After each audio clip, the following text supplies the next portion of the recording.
Hey, everybody. Welcome to Away Games, a Chicago Cubs podcast that has become a baseball podcast as we all wait for baseball. Hosted by two stand-up comedians who are from Chicago but live in New York. I'm one of them. I'm Deb Mamawala. I'm here with Kevin McCaffrey. And we did not get a Cubs player this week, but we did top ourselves somehow by getting our moms. Hi, moms. Hello. Hi, how are you? Good, and we should say we didn't get, they're not Cubs players yet. You know, I've seen, there's like the Disney movie, The Rookie, there was a guy who made the team later in life, you know. There's no limit, and technically there's no gender limit, there's no age limit, so everyone here could be a Cub at some point. I would love a sequel to Rookie of the Year that just involves a woman in her 60s pitching for the Cubs. Yeah, bring it. You get a league of our own, so yeah. Yes, exactly. These are all great. Or whatever they Yeah. Adam's mom, where are you guys talking to us from right now? We are currently broadcasting from New Jersey, Hillsborough, New Jersey. Sweet. And we should mention this is Adam talking. This is my mom, Deborah, and and that is Kevin's mom. Do you prefer Evelyn? What do you go by? I prefer Ev, either, but anything is fine. Yes.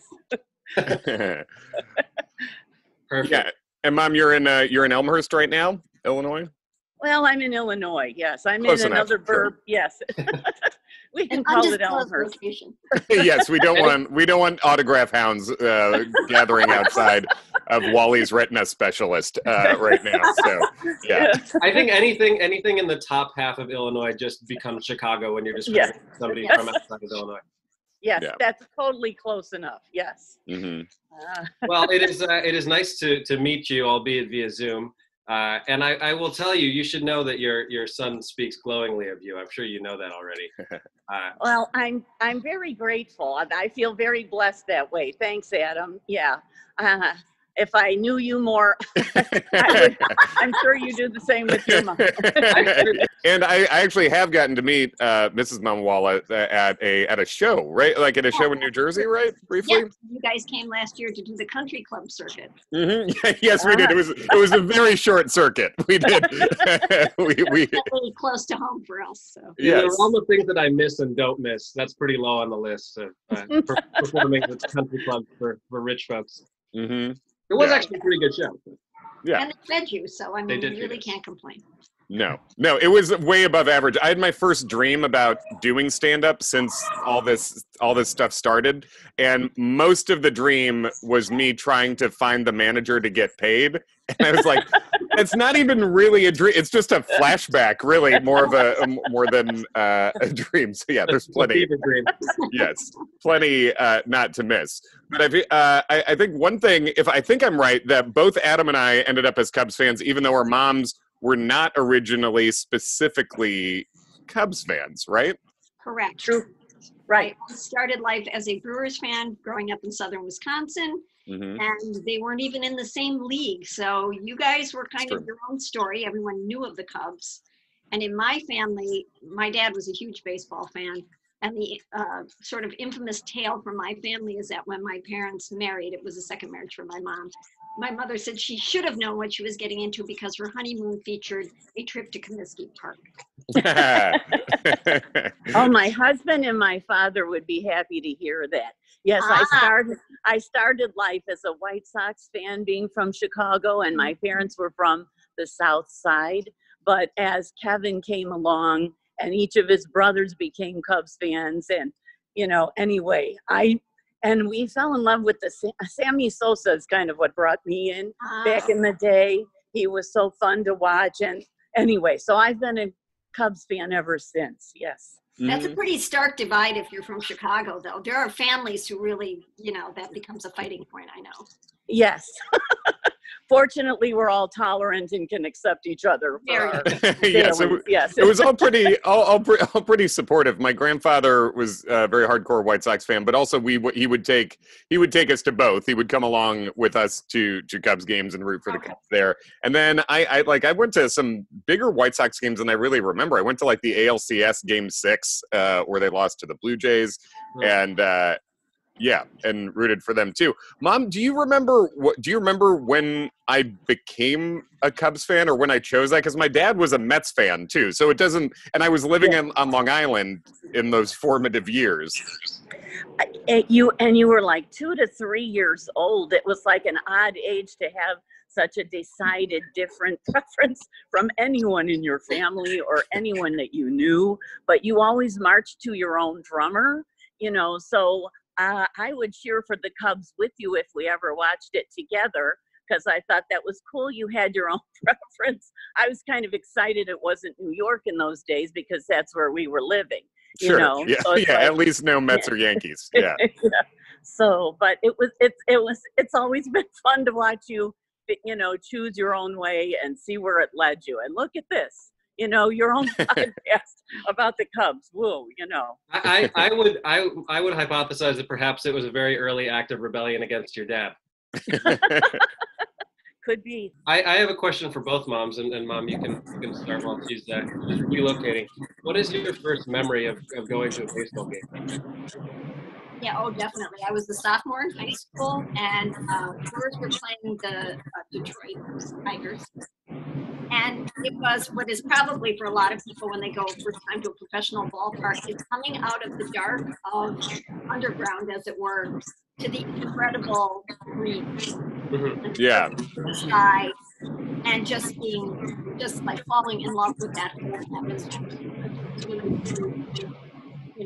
That set me on my way.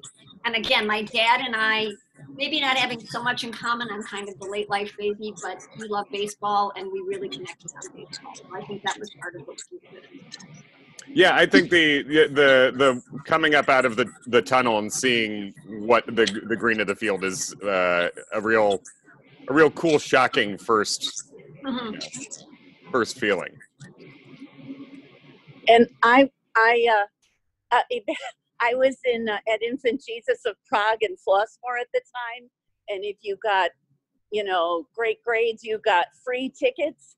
And so I got to take my dad to a White Sox game, which was very cool for me. We played the Red Sox. Carl Yastrzemski was doing a lot of exercising out in the outfield, and there were wolf whistles going on. This was back in the 60s. So it's like, whoa, People were catcalling Carl. Yeah. Yeah. So, well, anyway, it was very cool to have my dad to myself, because with 4 younger sisters, that did not often happen, and he traveled most of the time. So that was a really, the time with my dad was as much what was special about it, Mm-hmm. And I was a White Sox fan at that time, so that part was fun too. Yeah. So when the White Sox won in 2005, were you kind of ambivalent about it, or were you happy after having Well, fun? by then I was engaged to be married to my current husband, my second husband, and he is a devout White Sox fan. So when I'm with Wally or we go to White Sox, to what is it, Guaranteed Rate Field, when we go there, I'll root for the Sox. And then all the rest of the time I'll root for the Cubs. And, so I was happy and excited and thinking of my dad, because he had passed just 3 years before. And I knew he would have been, over the moon about it. So. Well, yeah, and it was so strange to me that, the Red Sox had won the previous year, and then the White Sox had a streak for as long as the Red Sox of not having won since the famous scandal of the 1917 or whatever it was, and no one really seemed to talk about it. No. Yeah, which really fits the general White Sox narrative that the fans give themselves, that no one cares and they're overlooked and all that stuff. So it's like, I mean, yes, they're not really wrong, but no one cares about no one caring too. Right. Yeah, I feel like White Sox fans have even more of a younger brother chip on their shoulder than Mets fans do, in terms of people only care about the Cubs and no one even acknowledges that we're a baseball team. Definitely. Like when the White Sox won, I feel like a lot of White Sox, not all, but a lot of White Sox fans' first thought was, how you like me now, Cubs? And I think it was like, fine, still okay. Whatever. Do your thing. Happy for you. Do you remember when Adam chose to be a Cubs fan and how that came about? I think that was when we moved here.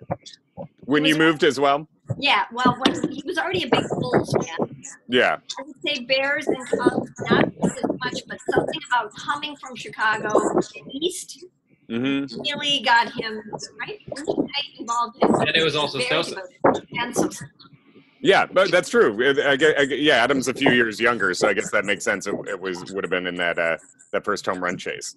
And WGN was still like recently a program, so he could indulge himself. Because if you didn't have a subscription for baseball, you're missing a lot. I mean, I grew up listening to it on the radio. It was not, broadcast as often on TV. So I really enjoyed it. Don't get me wrong. There's something about this game, picturing everything. And Bob Uecker was the Brewers color commentator. Oh my gosh. Oh, we love him. So that's sort of like a stand-up comedian, that was his whole presentation. So he was hilarious. Oh, absolutely. Yeah, he's the greatest. That's man. And she can attest to the fact that in those days I would have to VHS record Cubs games, and I had this policy that because she would need to check the TV to make sure the game was over to stop the tape if I was coming home from school or work or whatever. And I got to a point where I was like, I'm going to go straight to the basement and watch the game, and I can't even look at you because I'm going to be able to tell whether or not they won based on how you say hello to me. Based on your mom's face and just initial reaction. There's just so much empathy there that you can't possibly hide. And when those games really meant a lot, I mean, there were times where they were really important. The year of the Bartman Ball. Yeah. That was a rough year. Yeah. Remember, your dad was in India and we went for dinner someplace and they were showing the game and we're trying not to look at it. Yeah. We missed seeing the Aramis Ramirez Grand Slam game 4. Or no, was it Ramirez who hit that Grand Slam? Or game 5. Game 4, game 5, something like that. Maybe, At a Ruby Tuesday, because they were taking bad service. They delivered it to the wrong table. He seemingly didn't care that the Cubs were in a playoff mode. That's a good comment for the comment box. Mom, is there anywhere around there that's less windy? Oh, I'm sorry, you can't hear me. It's all right. I don't know how to mute. You know what? I'll find a place. I will find a place. Sure. Okay. You're on a real chase out there. Well, it's like a low-budget action movie where, I'm going to the car now. I kind of, I'll check back in when this is over. It looks like it's sure. Well, I hope Wally's fine. We won't keep you too much longer. Oh no, it's all right. I enjoy this immensely. It's a kick for me. You guys, it's just that you chose to follow your path into comedy is also, marching to your own drummer. And this mom, I'm sure you feel the same way. I'm just proud of you both, so. Thank you. I'm proud of Adam too. I think we appreciate that, and I think that a lifetime of being Cubs fans has prepared both of us for the immense failure that comes along with being stand-up comedians. Yeah, the meeting to the beat of that drummer. It's like the drummer's pretty faint in the distance at the moment. It's the same. Stand-up comedy is the same thing as being a Cubs fan. It's like I'm going to commit my whole life to something for the hope that at one point it may work out once. Yes, exactly. Yeah. I have a question. What is your memory? Because I know we were talking when Al Kaline passed recently that you had seen him at the end of his career. What is the most distinct memory you have of seeing who's the best player you ever saw play live from what you remember? Well, I did. Not at that point in his career. I did see Hank Aaron when he came back to the Brewers. Oh, that was exciting. That's awesome. But Nolan Ryan.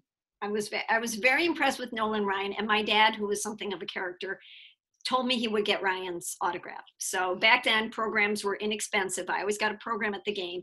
And my dad, we would go down to watch batting practice, and he was standing by the dugout. And my dad was a golf pro, like he worked in a country club. He would always pull out his PGA card as if that was going to impress him. He would flash it like he's a detective or something. Even to small children when he go visit him at school, but that's a different story. And, he did pull that out for Nolan Ryan, and he did an autograph. Where it is, I have no idea. But it's like even like the autograph would be be fun to have right now, but also the story of that process is really that's the fun thing. It's like Yeah, so I would say, I mean, of players that were not on the Brewers, I would say Nolan Ryan and Hank Aaron, as I said, who came back to get, break the home run record. Yeah. Yeah, those are two pretty inarguable ones. Who do you remember your first favorite player, Mom? Well, because I was a very peripheral baseball fan until you guys came along, honestly, the one that reverberates most for me is still Sammy Sosa. Totally. Yeah. We would be out there. Here come. I'm going to just let. Oh, well, he's following anyway. Well, he's fine. While he's on the run. Yeah. Yes. Get him in here. We can get Dads in here. Anyway, we were always out, sitting in cheap seats, and he was always entertaining to those of us. And with three little boys, bopping around and trying, it was a little challenging to contain them sometimes, because some days there really weren't that many people in stands, Yeah. So, sorry. Anyway. Well, also, I think you around the time when Sosa was really popping was also, I think you're involved with baseball and following baseball in a different way when all your kids have it on all the time, and when we're all playing baseball too, you're running around in Chicago. So it makes sense that you'd be more into that than whatever. I'm trying to think when you're growing up with the White Sox. I don't even really know many White Sox from that era. Yeah. I guess Fisk. Fisk, he showed up in the 80s, right?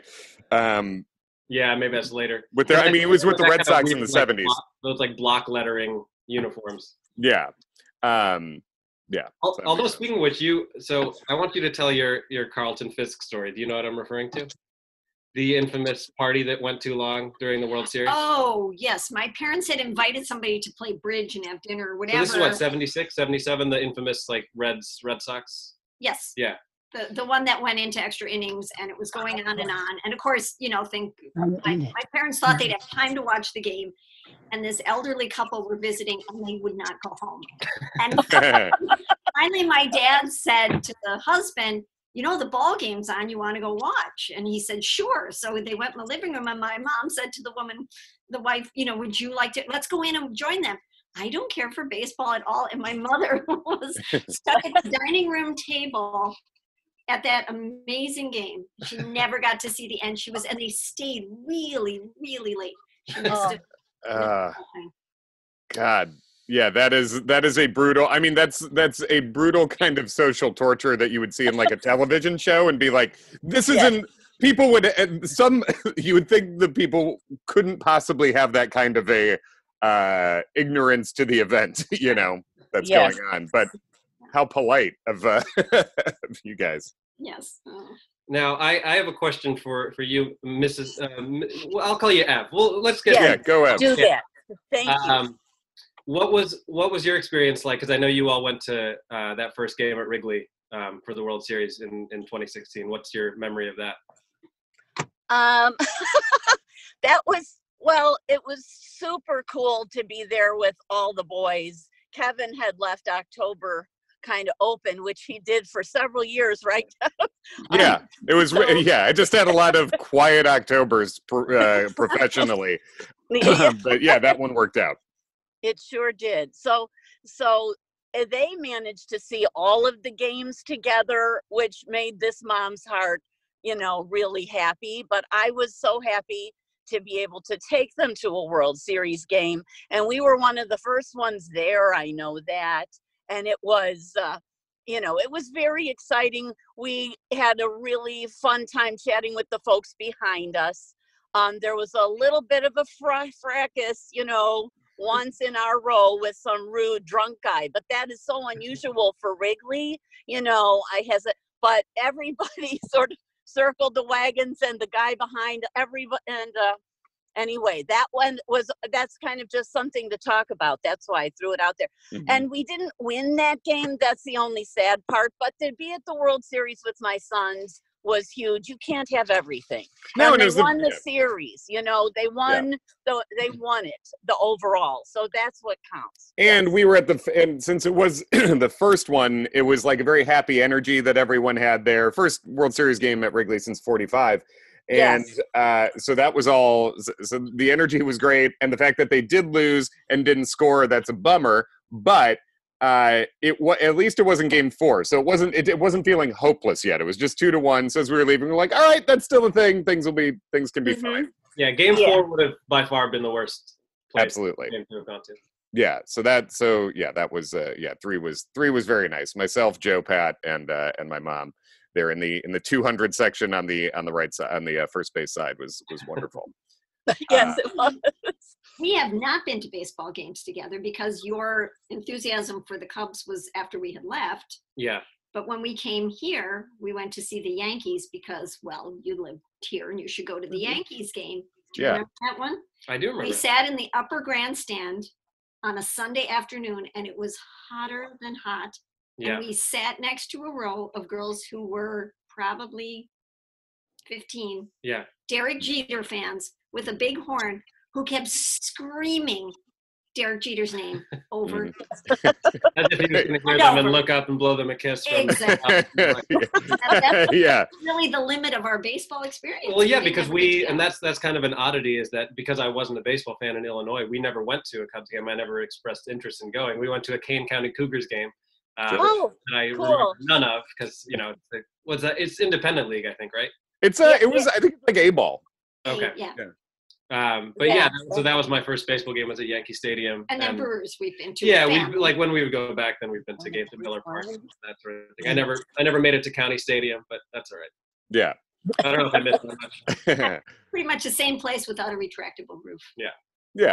We went to that stadium once on a vacation in Wisconsin, and I remember it was against the Orioles the year Brady Anderson puffed up and hit 50. So it was the year Brady was on a different vitamin regimen. People my mom's size were hitting 50 home runs.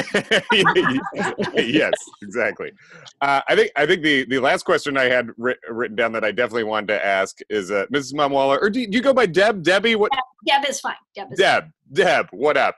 A question I had written down was, can you give us a scouting report of Adam as a Little League player? What kind of a player was Adam? Never played. He never played? No. I don't think I knew that. Yeah. Which is, I have to say, not to pat myself on the back too much, but I'm a fairly good baseball and softball player for someone who quite literally never played. I know. You play now or you did play on the Gotham Comedy Club softball team, isn't that right? Yes. I have played far more games for that team than I have done shows at that comedy club. Sure. Yeah. Yeah. It just, I think, I'm surprised that you didn't push me that direction because you were a baseball fan, but I guess I never really expressed much interest in it. And maybe Dad wasn't all that interested in baseball, so, I mean, you need one or the other. It's a lot of time usually. It's pretty time consuming when you're a kid. Yeah. So. Yeah. Well, same question for you, Ev. What are your memories of your boys, and specifically Kevin, playing Little League? Well, I remember he started in Little League when we were still on Long Island. And then when we moved to Hinsdale is when he really got more into it. And he was exceptional at base running and outfielding and getting hit by the ball. Yes. Real Rizzo that way. I really was. I was a magnet. I was getting beamed every game. I think my 5th grade year, I literally got beamed every game except for one at some point. And I was like, I went through a huge growth spurt in a year in 8th grade. I went from 5 foot flat to 5'8.5" in a year. And so I was like, yeah, very much so. So I was like the smallest boy on my team sometimes growing up. So I wasn't even a big target to hit, but yes, I think that's a pretty solid scouting report. I had a ton of speed. If I was on first, it was a triple. Played center field, good defensively, and could not get the ball out of the infield as a hitter. You ever hit a home run, even like a inside the park home run? Could you bunt? I could bunt. Great question, and I bunted minimum once a game, 1 or 2 bunts a game. Yes, no power, all speed. I'm the one McCaffrey brother who never hit a bomb, though. However, he is the one McCaffrey brother who is an official assistant coach in Hinsdale for, and I don't know of any other teenager who was able to pull that off. So he had coached and mentored his brother Pat, who for a season or two was one of the top pitchers in the Hinsdale Little League. So Kevin was a mentor, a pitching coach, a coach. He did awesome at those things, even more so than at playing the game himself. So he had a lot of strengths. I know it was more fun too. It was yeah. I mean, it's also very fun. And Deb, as you know, Adam being a very good tennis player, it's fun when your kid is one of the better ones. Yes. Like, of course, you support them no matter what. But it is a little more fun when things are going well. And that's how it was coaching Pat, where Pat's just blowing away hitters. It's like, well, this is fun. My kid's great, Well, Kevin, I was good at tennis, but one thing you might not know about me was that I played on a Catholic basketball team. I'm not Catholic, but I played on like a CYA team. We won exactly one game in the 5 years that I played. Wow. If you can imagine the euphoria, they were dumping Gatorade on one another, rolling on the court, and the opposing team had no idea why this one sad victory would be so meaningful, to the point where one of the teammates took a picture of the scoreboard and got copies framed for everybody. They were truly the bad news bears of CYO. Well, that's wonderful, and as Cubs fans, we do understand celebrating that big about one win. And I had a similar thing as a fan. I went to Ball State University in Indiana, and we had the nation's longest losing streak in football. We lost 22 games in a row until we won a game, and we rushed the field and tore down the goalposts. And that's a real thing, happened in the year 2000. Yeah, so similar. Okay. That's great. Yeah. I think I had one other fun one. Sure. I think we're all missing being out and about and being at baseball games or being anywhere. Question for both moms. Yeah. You're allowed to go outside again. You can go to a game. You get an unlimited budget. What are you eating and drinking at that game? You want to go first, or do you want? Yeah. Go ahead, Ed. Go ahead. Oh my gosh. Popcorn, hot dog, wine, Popcorn, hot dog, wine. That's really, it's actually relatively well balanced for a baseball. You have the appetizer, you have the entree, and you have and the big pretzel too, of course. The big pretzel, yes, yeah. Nice. I love the snacky stuff even more than the solid stuff there. But now I got to ask you, condiment wise, what are you putting on the dog? I'm a Chicagoan, and nonetheless, I still put only ketchup on my dog. Wow, I'm surprised you have a band from Wrigley. Yeah, I'm a badass because you have to be to just put ketchup on your dog in Chicago. It takes courage. It takes a lot of courage. Well, choice. Yes, I rebelled against the Mets and the White Sox to become a Cubs fan, and Mom rebels and eats a hot dog the way she damn pleases. So that's good. How about you, Deb? What's your move? I think for me, it's going to have to be a game in Milwaukee so that I can have a brat. I mean, that's a very good answer. Of all the problems we might have with the Brewers at times, the food is very good. They do that very well. Absolutely. I got to go for the brat. That's great. That's fair. You got anything else, Kev? I think I'm good. Thanks for coming on, Moms. Happy Mother's Day. Thank you. This was fun. It is always fun. Thank you. Nice to meet you too, Deb. Yeah, and nice to meet you too, Ev. And of course you, Adam. Adam and Kevin, enjoy. I'm getting more and more into these podcasts all the time. So we're gonna keep trying to get Cubs players on, and if we can't, we're at least gonna reach out to some of their moms. Yeah, new theme. Thank you. Have a good one. Thanks. You too. Bye, guys. Bye, Kevin. Bye. See ya. That does it for the mom episode of Away Games. Happy Mother's Day to Deb and Ev and to your moms. And follow us on Twitter at Away Games Pod and on Instagram at, believe it or not, Away Games Pod. And we'll be back next Wednesday and every Wednesday, as far as we know from here on out. Happy Mother's Day, everybody. Bye.